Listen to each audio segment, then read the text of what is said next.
Hey guys, what's going on? This is Andrew here today, and I'm happy to tell you guys that another tech company wants me to review their products. And this company is called OIVO. I don't really know the exact pronunciation, but I'm happy to say that they took interest in my reviews, and I'm really excited to give my take on their products. So in a week from when I'm recording this video is when the full review is going to be out, and that's when you guys are obviously going to see it. So I'm going to have a full week to test out this product before reviewing it. So the product that these guys sent me is a PS5 controller dock. So basically, it charges the PS5 controller just as you would expect.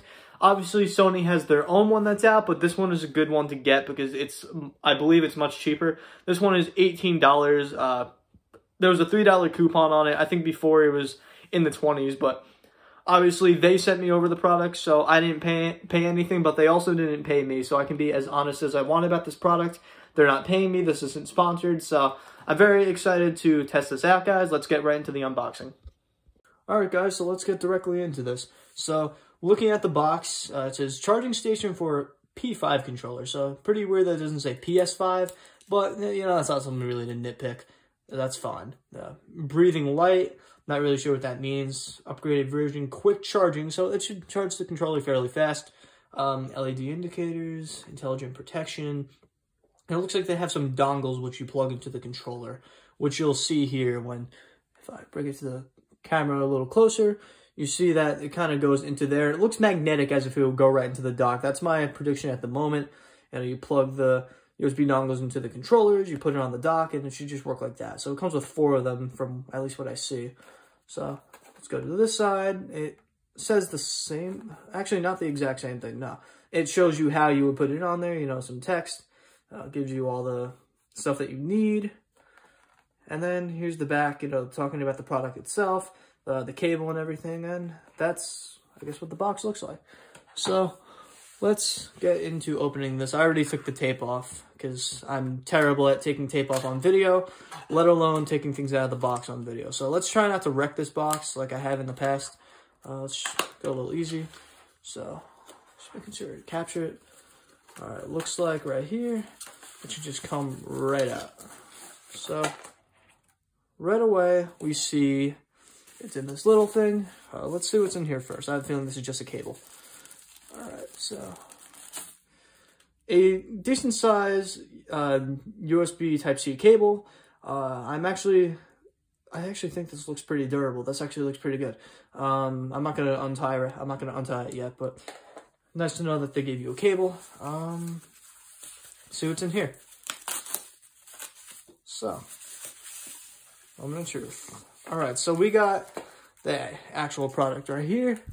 Let's just take that tape off. Well, that was not as satisfying as I wanted it to be, but just taking a look at this thing. This is also my first time looking at it, so it looks like you got some stuff up here. You got where you would put in the controllers right here. I'll figure this out along the way. Obviously, once I read the manual, I'm kind of just guessing right now. You got the on and off switch, the place where I assume you would plug this into the wall. And it's very light, but I assume that the controller will weigh it down. So it definitely feels like it's got some quality. I will definitely give it that. Maybe a little bit on the cheaper side, but I do think that this will be very nice. Don't judge a book by its cover. Let's get into testing this. Now, at the recording of this video, I'm just opening this for the first time. I won't be actually reviewing this until about a week from now. So next part of this video is actually recorded a week later. So see you guys then.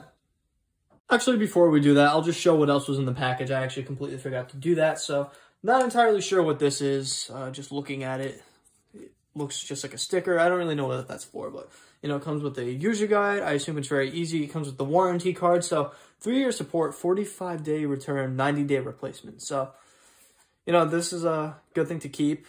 Looks like the English on it is pretty good too. So I actually figured out when I was looking at this a little more, these are actually the dongles themselves. You take them out of here and you put them into the controller. So they're small, but they look like they'll be fine. So with that being said, let's get into the review, which, like I said, will be a week later. All right, so I keep saying one thing and then I end up doing another. So it hasn't been a week yet. I'm just showing that it's plugged in. So this is just day one of it. And as of now, you know, it's plugged in directly. It didn't come with a power brick.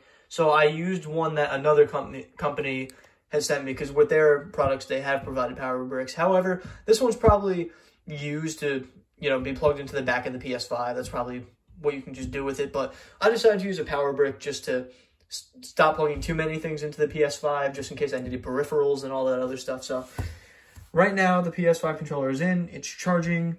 It's got a whole nother one right there, but I do not have a second DualSense controller. By the end of the week, I will let you guys know if it charges fast and if both ports are working. I wish I had a second DualSense controller to see how well it does when charging too, but that's just not the case. So it's plugged in back there with all those crazy wires. See you guys in a week, or in a second for you guys. This is a time machine for you. Alright guys, so it actually hasn't been a week yet, but this is my first time testing the charger. So I made sure that my batteries died in the controller before I plug this in, just so I can know roughly how long it would take for it to charge. So the way I have it set up, like I said before, is on a power brick. It's not a fast charging brick, but it's a regular power brick.